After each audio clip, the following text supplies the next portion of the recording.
الحمدللہ رب العالمین والصلاة والسلام علی اشرف الانبیاء والمرسلین حبیبنا و حبیب رب العالمین وعلی آلہ و اصحابہ اجمعین۔ محترم حضرات، آج ہم رمضان المبارک کے پہلے عشرے کے آخر میں داخل ہو چکے ہیں۔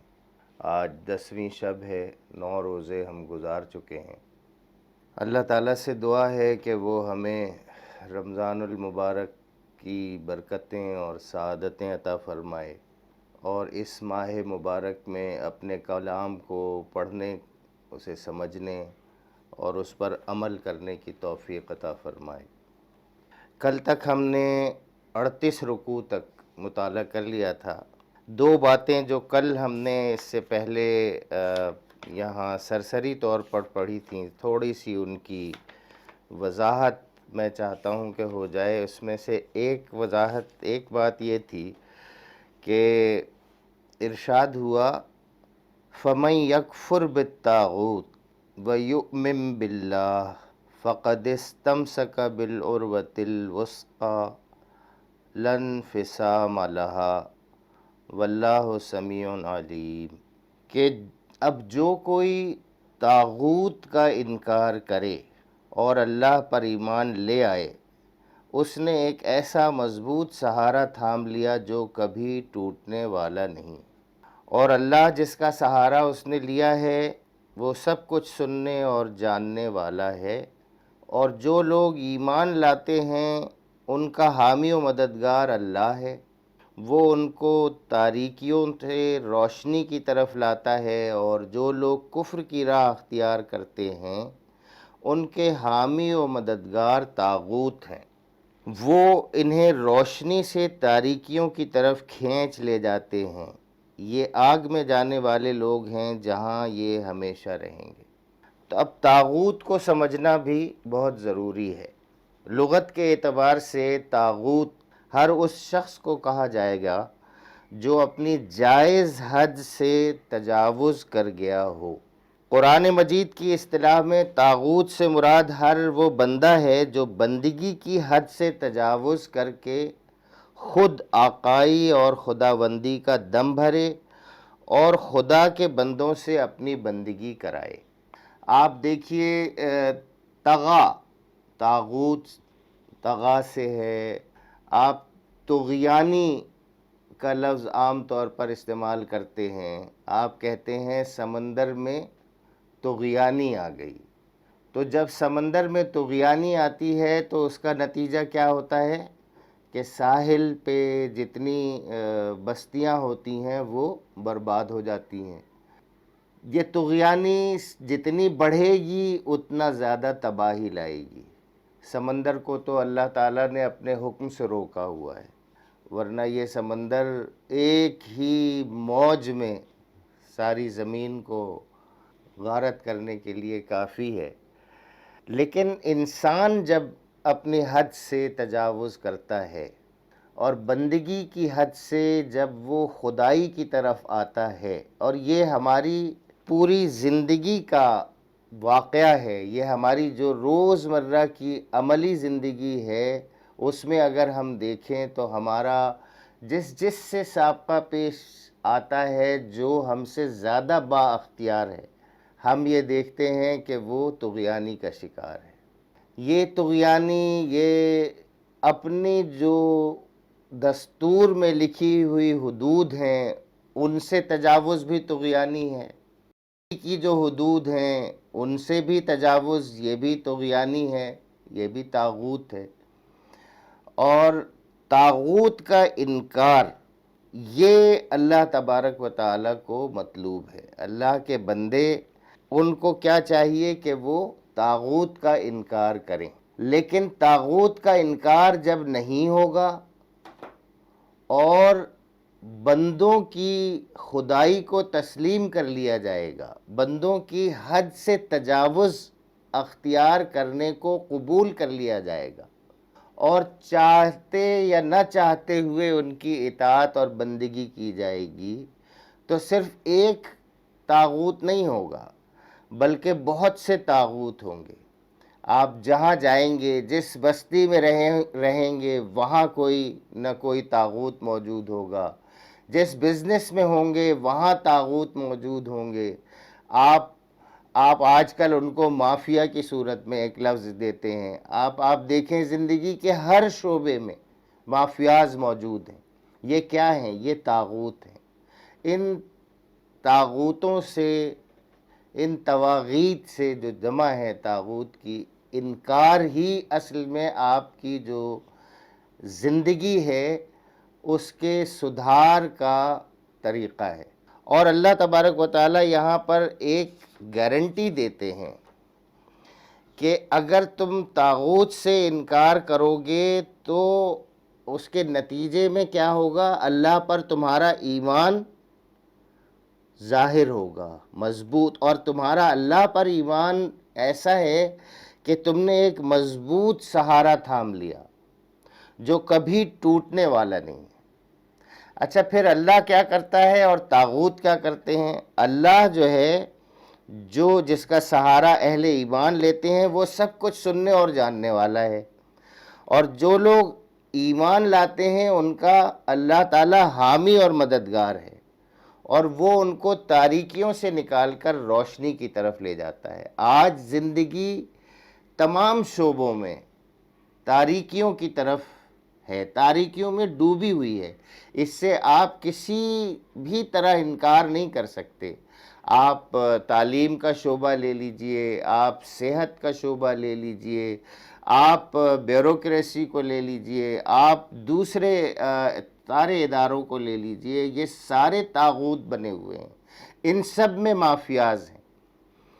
ان سب مافیاز سے انکار اور ان کی اطاعت سے انکار اور ان کے خلاف آواز اٹھانا، یہ فرض ہے۔ یہ فرض اگر آپ کریں گے تو آپ اس وقت تو ایسا ہی محسوس ہوتا ہے کہ جو بھی اپنے اپنے شعبے میں اس فرض کو یا کسی وجہ سے اس سے انکار کرتا ہے تو وہ کمزور ہو جاتا ہے، وہ نقصان میں رہتا ہے۔ اس خوف سے، نقصان کے خوف سے، کمزوری کے خوف سے چار و ناچار سب اس کی اطاعت کر رہے ہوتے ہیں۔ اللہ تبارک و تعالیٰ کہہ رہا ہے کہ اگر تم انکار کرو گے ہمارے ایمان کی بنیاد پر تو سمجھو کہ ایک مضبوط سہارا تم نے لے لیا، اور پھر تمہیں جو زندگی میں اس وقت جو اندھیرے ہیں، ہر شعبے میں جو تاریکیاں ہیں، ان تمام تاریکیوں سے تم کو اللہ تعالیٰ کھینچ کر روشنی کی طرف لے آئے گا۔ آج اگر مافیاز کی وجہ سے ترقی نہیں ہو رہی، آج اگر مافیاز کی وجہ سے غریبوں کے حقوق پر ڈاکہ ڈالا جا رہا ہے، آج اگر مافیاز کی وجہ سے میرٹ پہ کوئی کام نہیں ہونے دیا جا رہا، تو یہ سب تاریکی ہی تو ہے۔ اس تاریکی سے روشنی کی طرف لے کر کون آئے گا؟ وہ اللہ لے کر آئے گا آپ کو، لیکن پہلے طاغوت کا انکار کرنا آپ کی ذمہ داری ہے۔ یہ بات سمجھ لیجئے کہ جس طرح سے کھانا کھانا آپ کی ذمہ داری ہے، آپ کو بھوک لگی ہے، انواع و اقسام کا رزق اللہ تعالیٰ نے پیدا کیا ہوا ہے، اس کو حاصل کرنا حلال طریقے سے آپ کی ذمہ داری ہے، اس کو پکا کر کھانے کے لائق بنانا آپ کی ذمہ داری ہے۔ اسی طرح سے زندگی کے تمام شعبہ جات میں جو طاغوت، جو مافیاز جبر کا اپنے نظام قائم کیے ہوئے ہیں، اس کو اللہ تعالیٰ اپنے حکم سے نہیں ختم کرے گا، ان کو اللہ تعالیٰ آپ کے ہاتھوں سے ختم کرے گا۔ تو اور ایک آدمی سے بھی کچھ نہیں ہوتا، اس کے لیے اجتماعی جد و جہد کی ضرورت ہوگی۔ پھر جو لوگ اجتماعی جد و جہد کر رہے ہیں انہیں یہ یقین ہونا چاہیے کہ اللہ تبارک و تعالیٰ کی مدد ان کے ساتھ ہوگی، اور وہ پھر ان کو روشنی کی طرف لے کر آئیں گے۔ یہ ان میں سے کوئی کام جادو کے ذریعے سے نہیں ہوگا، ان میں سے کوئی کام معجزے کے طور پر نہیں ہوگا، یہ سارے کام زمینی حقائق کو پیش نظر رکھتے ہوئے جد و جہد کرنی ہوگی، اسی طرح سے جس طرح سے آپ اپنی زندگی کے قیام، بقا اور ترقی کے لیے جد و جہد کرتے ہیں، اپنی نسلوں کے مستقبل کی حفاظت کے لیے جد و جہد کرتے ہیں، اسی طرح سے آپ کو طاغوتی نظام اس کے خلاف کھڑا ہونا ہوگا۔ کھڑے ہوں گے آپ تو اللہ تبارک و تعالیٰ کا سہارا آپ کے ساتھ ہوگا، جو بہت مضبوط ہے، جو آپ کو ان ساری اندھیروں سے نکال دے گا اور روشنی میں لے کے آئے گا، لیکن کام آپ سے ہی لیا جائے گا۔ آپ یہ کام نہیں کریں گے تو یہ کام نہیں ہوگا۔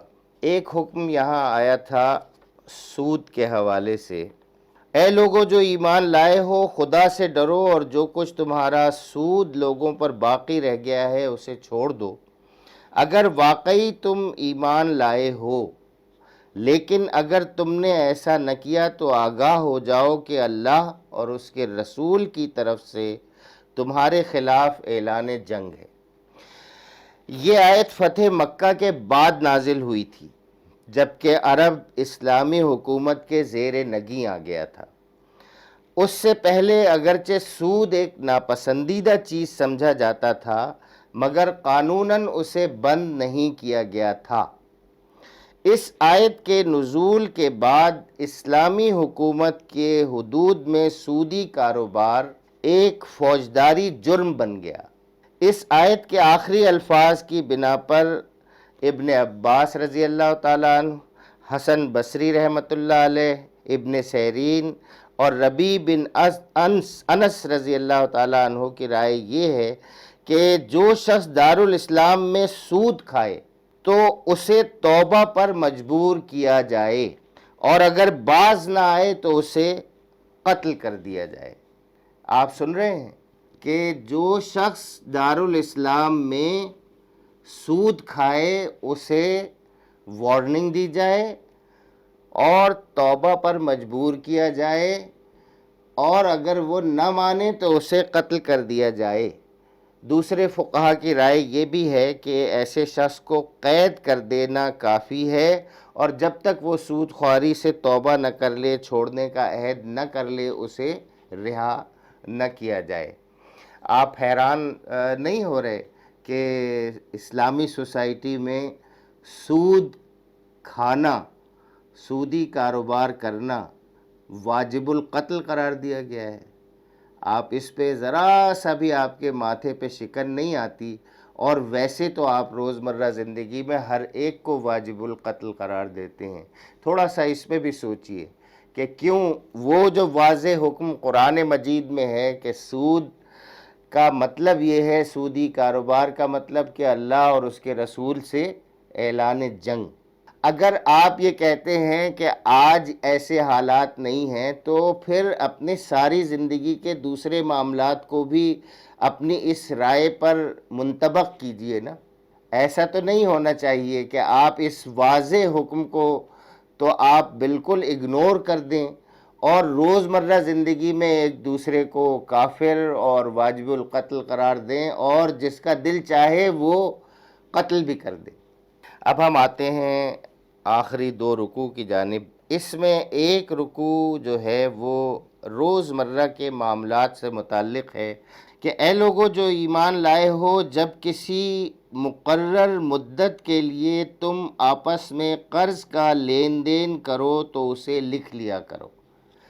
یہ ایک ایسا حکم ہے جس کی ہم عام عملی زندگی میں پیروی نہیں کر رہے یا اطاعت نہیں کر رہے، اس کو نہیں مانتے۔ بسا اوقات ایسا بھی ہوتا ہے کہ بھائی بھائی کو قرض دیتا ہے اور یہ سوچ کر کہ میں لکھواؤں گا تو شرمندگی سی محسوس ہوگی اس کو بھی مجھ کو بھی، تو یہ کام نہیں ہوتا۔ دوستوں میں بھی اس وجہ سے یہ کام نہیں ہوتا۔ البتہ کاروبار میں جو بینک کے ذریعے سے جو لین دین ہو رہی ہے وہ تو ظاہر ہے سب لکھی پڑھی جاتی ہے، اور کاروبار میں پھر بھی کسی حد تک اس پہ عمل ہوتا ہے، لیکن عام عملی زندگی میں اس پر عمل نہیں ہوتا۔ ہمارے استاد محترم پروفیسر محمد شفیع صاحب نے ایک واقعہ سنایا تھا، یہ بھی 10 سال پرانی بات ہے، کہ ایک شخص نے قرض دیا تھا 2-3 لاکھ روپے کسی کو، اور وہ سعودی عرب میں تھا. تو جب اس نے بھیجا تھا، جب وہ جا رہا تھا تو وہ قرض لے کے گیا تھا، اور یہ اس کو دوست کو ہی معلوم تھا کہ وہ قرض لے کے گیا ہے. اب اس کی بیٹی کی شادی کا وقت آیا تو اس نے کہا کہ میرا قرض واپس کرو. اس نے کہا ہاں بالکل، میں واپس کیا کروں گا، میں تو لے کے آ رہا ہوں پیسے بھی لے کے آؤں گا اور سامان بھی لے کے آؤں گا. اور وہ اس کے حساب سے یہ طے ہو گیا، شادی کی تاریخ بھی طے ہو گئی. جس دن وہ واپس وہاں سے آ رہا تھا پیسے بھی لے کر سامان بھی لے کر، اسی دن اس کا انتقال ہو گیا. تو وہ ڈیڈ باڈی ساتھ میں آئی اور وہ سب پیسے اور سامان وہ سب بھی یہاں آیا، لیکن اس کے بچوں کو یہ نہیں معلوم تھا کہ اس کے باپ نے یہ پیسے اور یہ سامان اس کو دینے کے لیے کیا ہے، اور نہ اس کے پاس کوئی تحریر تھی. نتیجتاً جو ہے اس کے فیملی والوں نے کہا کہ ہمیں تو نہیں معلوم کہ کوئی قرض دیا ہے، آپ کہہ رہے ہیں، ہم کیسے مان لیں. وہ اس کی بیٹی کی شادی ہونی تھی، اس کا بھی ہارٹ فیل ہوا، اس کا بھی انتقال ہو گیا. یہ ایک سچا واقعہ ہے. تو یہ بتایا، ہمارے استاد نے بتایا اس وجہ سے تھا کہ جو قرض کا معاملہ ہے اس کو لکھ لینا چاہیے، اور لکھ لینے سے پھر آسان ہو جاتا ہے لینا، واپس لینا. باقی یہ کہ جو قرض جس کے اوپر ہے اس کے لیے آسانی فراہم کرنا یہ اپنی جگہ بات ہے، لیکن اس کا لکھا ہوا ہونا وہ بہت ضروری ہے. مشہور کہاوت ہے کہ پہلے لکھ پچھوں دے، اور بھول پڑے تو کاغذ سے لے، تو وہ کاغذ دیتا ہے. اے لوگو جو ایمان لائے ہو، جب کسی مقرر مدت کے لیے تم آپس میں قرض کا لین دین کرو تو اسے لکھ لیا کرو. فریقین کے درمیان انصاف کے ساتھ ایک شخص دستاویز تحریر کرے، کیونکہ بسا اوقات ایسا ہوتا ہے کہ جو لکھوا رہا ہے اس کو پڑھنا ہی نہیں آتا، تو لکھنے والا اگر بددیانت ہو غلط بات لکھ دے اور سائن کروا لے. جسے اللہ نے لکھنے پڑھنے کی قابلیت بخشی ہو اسے لکھنے سے انکار نہ کرنا چاہیے. وہ لکھے اور املا وہ شخص کرائے جس پر حق آتا ہے، یعنی قرض لینے والا، اور اسے اللہ اپنے رب سے ڈرنا چاہیے کہ جو معاملہ طے ہوا ہو اس میں کوئی کمی بیشی نہ کرے. اگر قرض لینے والا خود نادان یا ضعیف ہو یا املا نہ کرا سکتا ہو تو اس کا ولی انصاف کے ساتھ املا کرائے، پھر اپنے مردوں میں سے 2 آدمیوں کی اس پر گواہی کرا لو. اگر 2 مرد نہ ہوں تو 1 مرد اور 2 عورتیں ہوں، تاکہ ایک بھول جائے تو دوسری اسے یاد دلا دے. یہ گواہ ایسے لوگوں میں سے ہونے چاہیے جن کی گواہی تمہارے درمیان مقبول ہو. گواہوں کو جب گواہ بننے کے لیے کہا جائے تو انہیں انکار نہ کرنا چاہیے، معاملہ خواہ چھوٹا ہو یا بڑا. میعاد کی تعیین کے ساتھ اس کی دستاویز لکھوا لینے میں تساہل نہ کرو. اللہ کے نزدیک یہ طریقہ تمہارے لیے زیادہ مبنی بر انصاف ہے. اس سے شہادت قائم ہونے میں زیادہ سہولت ہوتی ہے اور تمہارے شکوک و شبہات میں مبتلا ہونے کا امکان کم رہ جاتا ہے. ہاں، جو تجارتی لین دین دست بدست تم لوگ آپس میں کرتے ہو اس کو نہ لکھا جائے تو کوئی حرج نہیں، مگر تجارتی معاملے طے کرتے وقت گواہ کر لیا کرو. کاتب اور گواہ کو ستایا نہ جائے، ایسا کرو گے تو گناہ کا ارتکاب کرو گے. اللہ کے غضب سے بچو، وہ تم کو صحیح طریق عمل کی تعلیم دیتا ہے اور اسے ہر چیز کا علم ہے. اگر تم سفر کی حالت میں ہو اور دستاویز لکھنے کے لیے کوئی کاتب نہ ملے تو رہن بالقبض پر معاملہ کرو. رہن بالقبض کا مطلب صرف یہ ہے کہ قرض دینے والے کو اپنے قرض کی واپسی کا اطمینان ہو جائے، مگر اسے اپنے دیے ہوئے مال کے معاوضے میں جو شے رہن رکھی گئی ہے اس سے فائدہ اٹھانے کا حق نہیں ہے. یعنی یہ گلاس اگر دیا گیا ہے رہن میں تو اس گلاس کو استعمال کرنے کا اس کو حق نہیں ہے. کیونکہ یہ پھر سود ہو جائے گا۔ البتہ اگر کوئی جانور رہن لیا گیا ہے، کوئی گائے ہے، کوئی بکری ہے، تو اس کا دودھ استعمال کیا جا سکتا ہے، کیونکہ اس کو جس دوران میں وہ رکھے گا کھلائے پلائے گا بھی، اور اس سے سواری اور بار برداری کی خدمت بھی لی جائے گی، کیونکہ وہی بات کہ یہ چارہ اور پانی اور اس کا بدل ہو جائے گا، وہ پھر سود نہیں ہوگا۔ اگر تم میں سے کوئی شخص دوسرے پر بھروسہ کر کے اس کے ساتھ کوئی معاملہ کرے تو جس پر بھروسہ کیا گیا ہے اسے چاہیے کہ امانت ادا کرے اور اپنے رب سے ڈرے۔ اب یہاں بھی ایک صورت یہ بھی ہو سکتی ہے کہ نہ لکھا جائے، نہ کوئی رہن دیا جائے، کوئی دستی جو روز مرہ کاروبار میں ہوتا ہے، صبح دیا شام کو لیا، اس طرح سے، تو یہ اس کے بارے میں بتایا جا رہا ہے کہ اگر تم میں سے کوئی شخص دوسرے پر بھروسہ کر کے اس کے ساتھ کوئی معاملہ کرے تو جس پر بھروسہ کیا گیا ہے اسے چاہیے کہ امانت ادا کرے اور اللہ اپنے رب سے ڈرے، کیونکہ وہ تو گواہ ہے، وہ تو دیکھ رہا ہے، اور شہادت ہرگز نہ چھپاؤ۔ جو کوئی بھی گواہ ہو وہ شہادت کو نہ چھپائے، جو شہادت چھپاتا ہے اس کا دل گناہ میں آلودہ ہے، اور اللہ تمہارے اعمال سے بے خبر نہیں ہے۔ اب ہم اس سورت کے آخری رکوع کی طرف آئیں گے، اور آخری رکوع کو پڑھتے ہوئے ہمیں چاہیے کہ ہم اس کے پہلے رکوع کا بھی اعادہ کر لیں۔ بسم اللہ الرحمن الرحیم، الف لام میم۔ یہ اللہ کی کتاب ہے، اس میں کوئی شک نہیں۔ ہدایت ہے ان پرہیزگار لوگوں کے لیے جو غیب پر ایمان لاتے ہیں، نماز قائم کرتے ہیں، جو رزق ہم نے ان کو دیا ہے اس میں سے خرچ کرتے ہیں، جو کتاب تم پر نازل کی گئی ہے یعنی قرآن، اور جو کتابیں تم سے پہلے نازل کی گئی تھیں ان سب پر ایمان لاتے ہیں اور آخرت پر یقین رکھتے ہیں، ایسے لوگ اپنے رب کی طرف سے راہ راست پر ہیں اور وہی فلاح پانے والے ہیں۔ اب دیکھیں یہ 6 صفات یہاں پہ بتائی گئی ہیں اہل ایمان کی، اور یہاں شروع میں اس کا آپ سمجھیں کہ اس کی دعوت دی گئی ہے کہ تم ایمان اختیار کرو، تم تقوی اختیار کرو، اور یہ اپنے اندر صفات پیدا کرو۔ اب یہاں آخر میں ایکنالجمنٹ ہے، اور یہ انتہائی خوشی اور مسرت کا مقام تھا صحابہ کے لیے ان آیات کا نزول۔ ارشاد ہوتا ہے کہ للہ ما فی السماوات و ما فی الارض، آسمانوں اور زمینوں میں جو کچھ ہے سب اللہ کا ہے۔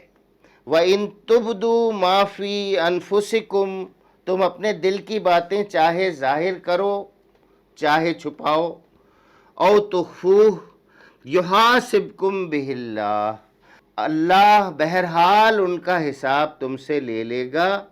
فَيَغْفِرُ لِمَن يَشَاءُ وَيُعَذِّبُ مَن يَشَاءُ، پس پھر وہ اسے اختیار ہے جسے چاہے وہ معاف کر دے اور جسے چاہے سزا دے۔ واللہ علی کل شیء قدیر، وہ ہر چیز پر قدرت رکھتا ہے۔ اب جو آیت آ رہی ہے یہ انتہائی خوشخبری ہے اور بشارت ہے۔ وہاں شروع میں دعوت دی گئی تھی اور یہاں ایکنالجمنٹ ہے، کہا جا رہا ہے آمن الرسول بما انزل الیہ من ربہ والمؤمنون۔ وہاں کیا کہا گیا تھا؟ وہاں یہ کہا گیا تھا والذین یؤمنون بما انزل الیک وما انزل من قبلک وبالآخرۃ هم یوقنون۔ یہاں پہ یہ ایکنالج کیا جا رہا ہے کہ آمن الرسول بما انزل الیہ من ربہ والمؤمنون، ایمان لائے رسول اس ہدایت پر جو اس کے رب کی طرف سے اس پر نازل ہوئی ہے، اور جو لوگ اس رسول کے ماننے والے ہیں انہوں نے بھی اس ہدایت کو دل سے تسلیم کر لیا ہے۔ آپ بتائیے کہ اللہ تبارک و تعالی جو قادر مطلق ہے، جو ہمارا پروردگار ہے، جس پہ ہم ایمان لائے ہیں، وہ ہمارے بارے میں یہ کہہ رہا ہے کہ ایکنالج کر رہا ہے کہ تم اور رسول دونوں وہ ایمان لائے ہو تمام ان باتوں پر، اور دل سے تم نے اس ہدایت کو تسلیم کر لیا ہے۔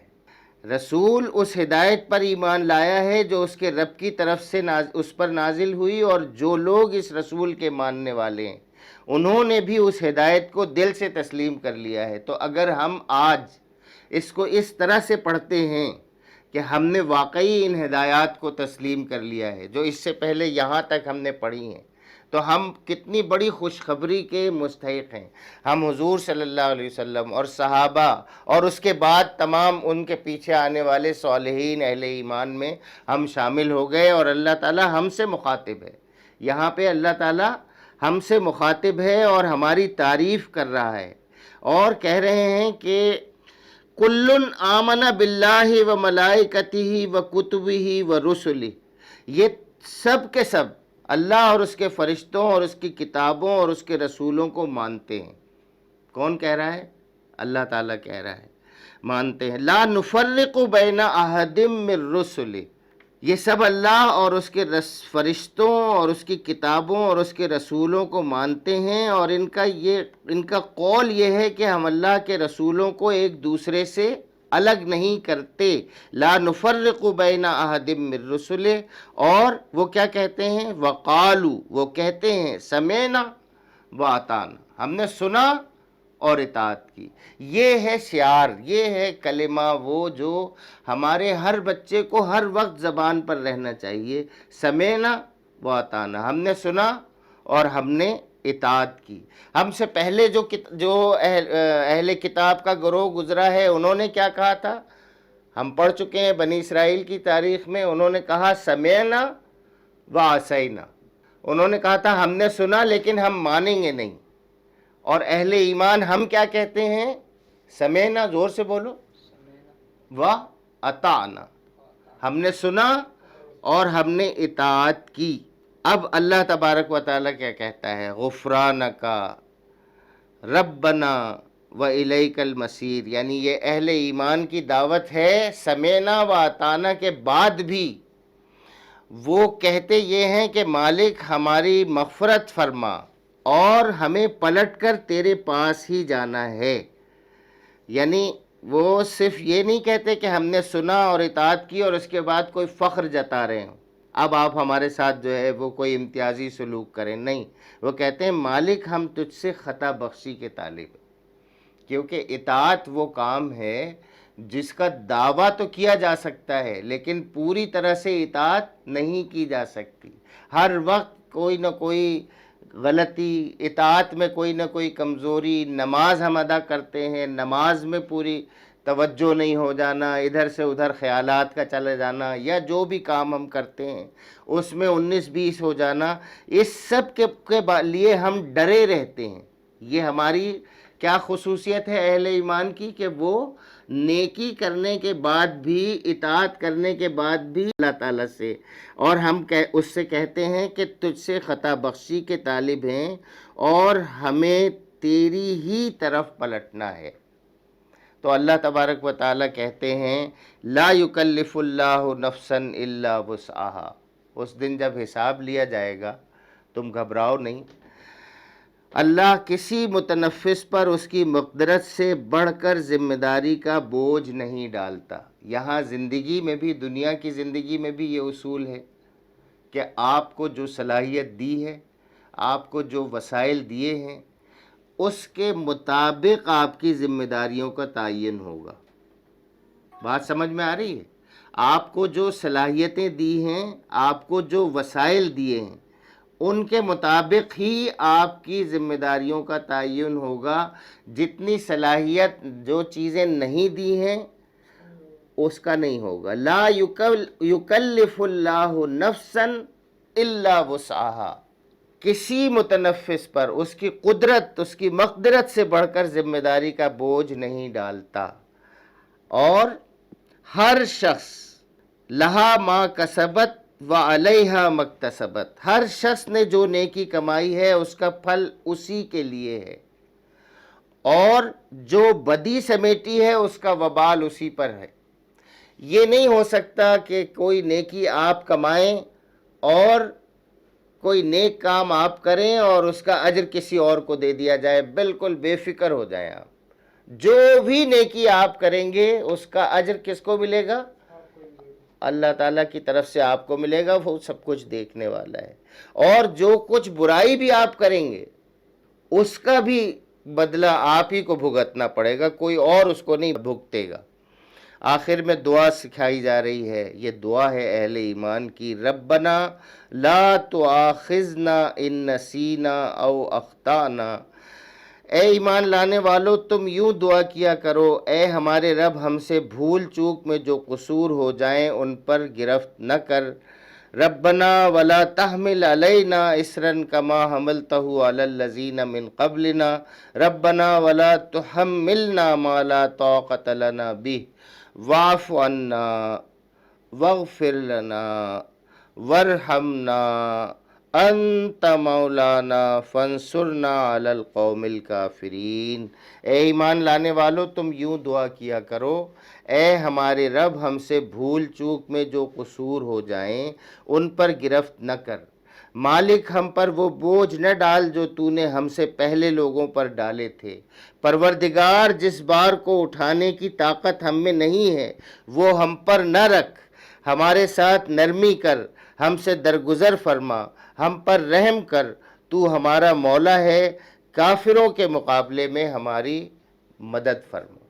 تو یہ ہے دعا کا طریقہ بھی کہ جب ہم نے یہ اللہ تبارک و تعالیٰ سے یہ اطاعت کا عہد کر لیا، سمعنا و اطعنا، تو اطاعت میں جو کمزوری ہوگی، اس کا خوف جو ہمیں ہے، اس کے بارے میں ہم اپنے رب سے مغفرت مانگتے رہیں، یعنی نیکی کر کے کسی گھمنڈ میں مبتلا نہ ہوں، کسی غرور میں مبتلا نہ ہوں، بلکہ ہم یہی سمجھتے رہیں کہ جان دی ہوئی اسی کی تھی، حق تو یہ ہے کہ حق ادا نہ ہوا۔ یہ بات، یہ ذہن، مائنڈ سیٹ یہ رہے گا اللہ تعالیٰ کے حوالے سے، اور پھر ہم یہ دعا کرتے رہیں گے کہ بھول چوک میں ہم سے جو قصور ہو جائیں انہیں معاف فرما دے۔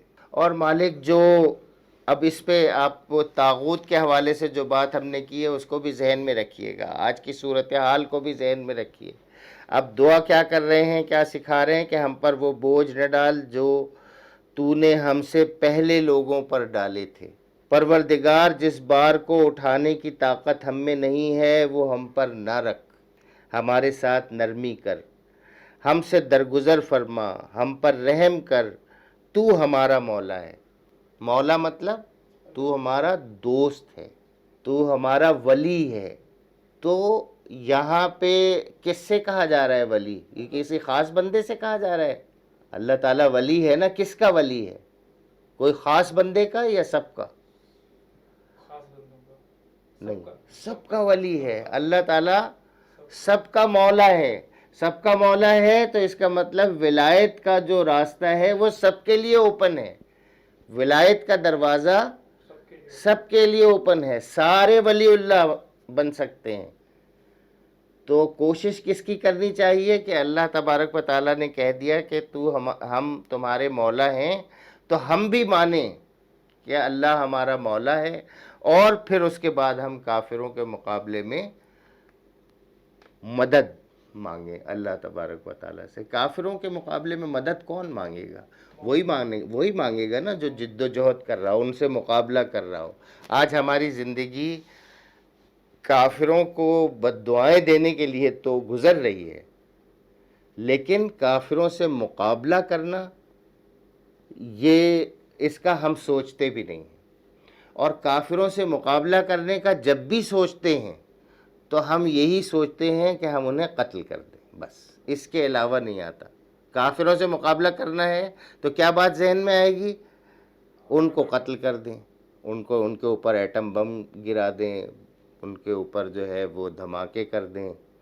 نہیں، یہ ایک کافروں سے مقابلہ ایک چومکھی لڑائی ہے، اور سب سے پہلے جو چیزیں جسم کو فتح کرنا کوئی کامیابی نہیں ہے، دل کو فتح کرنا وہ ہے کامیابی، دماغ کو فتح کرنا وہ ہے کامیابی، ذہن میں آنے والے خیالات کو صالح کرنا، پاکیزہ بنانا، دل کے اندر تمام محبتیں نکال کر اللہ کی محبت اس میں ڈالنا، یہ ہے بنیادی طور پر۔ اور آپ دیکھیں کہ کفر آج اسی شعبے میں بہت زیادہ آگے بڑھا ہوا ہے، ابلاغ کے شعبے میں۔ اور مسلمان کا کام کیا ہے، امت کا کام کیا ہے؟ جو اصل کام ہے وہ دعوت کا کام ہے، تبلیغ کا کام ہے، تربیت کا کام ہے، تزکیے کا کام ہے۔ یہ دعوت، تبلیغ، تزکیہ، تربیت، یہ کام ہوگا۔ ہاں، جب یہ کام ہوگا تو اس کو کوئی آسانی سے برداشت نہیں کرے گا، آسانی سے برداشت نہیں کرے گا، آئے گا آپ کو قتل کرنے کے لیے آئے گا۔ اب جو اس وقت کی صورتحال ہے اس کے مطابق آپ اس سے مقابلہ کریں گے، آپ مارے گئے، آپ شہید کہلائیں گے۔ اور آپ نے اگر قتل کیا، آپ نے اگر اس میں کامیابی حاصل کی، آپ غازی کہلائیں گے۔ لیکن آغاز آپ نے یہاں سے کرنا ہے، اپنی دعوت کے ابلاغ سے کرنا ہے۔ ہم ابلاغ میں ہی بہت پیچھے ہیں، تو ابلاغ کے لیے علم حاصل کرنا ضروری ہے۔ علم حاصل کرنے کی بھی جو صورتحال ہے ہماری، وہ بھی ہم سب کے سامنے ہے۔ بہرحال یہ باتیں اگر اتنی کھل کے آپ کے سامنے آ گئی ہیں تو اس کا مطلب یہی ہے کہ ان باتوں پر عمل کیا جائے، اس پہ غور و فکر کیا جائے۔ وآخر دعوانا ان الحمد